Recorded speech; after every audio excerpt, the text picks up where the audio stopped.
Hey guys, आप सब कैसे हैं। तो आज थी दिवाली का व्लॉग थोड़ा सा लेट आ रहा है। और सुबह उठ के मैंने नहा वगैरह करके पूजा करने के बाद मैंने दिवाली के लिए ये रंगोली बनाने की सोची। सबसे पहले मैं मंदिर में ही बना रही हूँ और उसके बाद देखो मैंने माँ लक्ष्मी के लिए आसन बिछाया। मुझे पूरे अच्छे से विधि विधान तो नहीं आता, पर मुझे जिससे जैसा हो सकता है मैं वैसा करती हूँ। और मैंने माँ के लिए ये देखो स्वास्तिक बनाया और छोटी सी यहाँ पे रंगोली बनाई, ताकि जल्द से जल्द मेरी छोटी सी रंगोली बन जाए। और अच्छी लग रही थी मुझे। तो आप लोगों को कैसी लगी कमेंट में ज़रूर बताना। और उसके बाद मैंने माँ लक्ष्मी वाली ये रील बनाई थी, आपने देखी होगी, क्योंकि देर बहुत हो गई थी। इसका मतलब ये था कि माँ लक्ष्मी अगर गंदगी रहती है तो माँ लक्ष्मी वापस चली जाती हैं। और उसके बाद अगर आप साफ़ सुथरा अपने घर को रखते हो, अगर माँ का आसन अच्छा बिछाते हो, हर चीज़ माँ के लिए करते हो, तो माँ लक्ष्मी भी प्रसन्न होकर हमारे घर में प्रवेश करती है। और रात के बर्तन तो मैं वैसे भी कभी नहीं रखती। और इस ब्लॉग को बनाने के लिए कितनी मेहनत लगी और उसके पीछे मेरी बहन ने मुझे कितना डांटा, आप सुनिए यहाँ पे। अरे गधी है तू भी। ऐसे रख और फिर ऐसे वापस हो जाना पीछे। नहीं, पहले रखना है फिर वापस होना है, उसमें यही है। तो तू तो आग के पैर बढ़ा के इधर आ रही फिर। पहले मैं ऐसे रखूंगी ना, फिर ऐसे रखना है, फिर वापस हो जाऊंगी मैं ऐसे। तू दोनों पैर नहीं रख रहा, उसने एक ही पैर रखना। वो देखती है वापस हो जाती है। एक पैर रख और ऐसे, फिर उसके बाद ऐसे रख, फिर उसको रख के वापस। उसमें ना जाऊँ अभी, उसमें मत जा, उस वाले में जाना। दिमाग खराब करी मेरा। ये तो चल रही वीडियो है।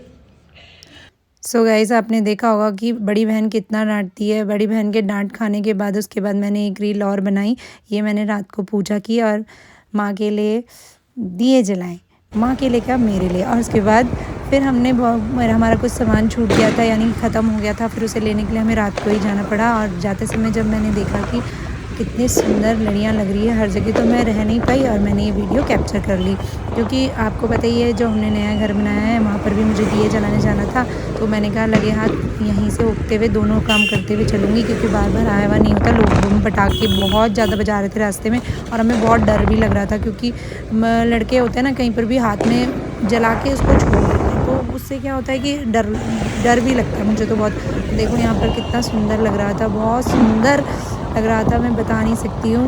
मतलब हमारे त्यौहार ना बहुत ही अच्छे होते हैं, ताकि एक कभी कभी ऐसी चीज़ें होनी भी चाहिए। और ये दिए वगैरह चलाने के बाद आपने मेरी ये रील देखी होगी, मैंने वीडियो बनाई और उसके बाद फिर हम घर को वापस लौट गए। और घर लौटने के बाद हमने बहुत सारे पटाखे, अनार वगैरह जलाए। मुझे तो पटाखों से डर लगता है और इसलिए मैं बहुत दूर रहती हूँ। देखो ये बम पटाखे जो बच्चे बजा रहे थे, इससे तो मुझे बहुत डर लग रहा था, तो मैं गेट के अंदर ही चली गई। और उसके बाद हमने ये वाला किया। देखने में बहुत खूबसूरत था, बट इसे ऊपर तक पहुंचाने में भी डर लग रहा था। तो हमारे साथ में और लोग भी थे तो उन सब ने मिलके, आसपास के पड़ोस के सब लोगों ने मिलके ये सेलिब्रेट किया। और उसके बाद ये देखो मैं अनार जला रही हूँ, मैं कितनी ज़ोर से भाग जाऊँगी, बस मैं भाग गई। और उसके बाद देखो ये ऊपर तक उड़ गया था बलून्स और बहुत सुंदर लग रहा था। और पहले तो ये तार में अटक गया, ये जा ही नहीं रहा था। मुझे लगा कुछ ऐसे ब्लास्ट ना हो जाए, कुछ तारों पे आग ना लग जाए, लेकिन बाद में धीरे धीरे ये ऊपर चला गया। तो बहुत सुंदर था। तो बस मैंने ऐसी दिवाली मनाई छोटी सी। यार देखो कितना सुंदर लग रहा है।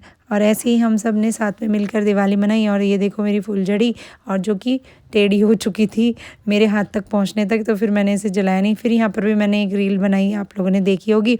और उसके बाद दोबारा से रील वगैरह, दिया वगैरह अच्छे से जला के बस हमने छोटी सी ऐसी दिवाली सेलिब्रेट की। ज़्यादा लंबा ब्लॉग नहीं है। और अगर आपको पसंद आए तो लाइक, कमेंट एंड सब्सक्राइब ज़रूर करना। तब तक के लिए बाय बाय। आप सभी को हैप्पी दिवाली।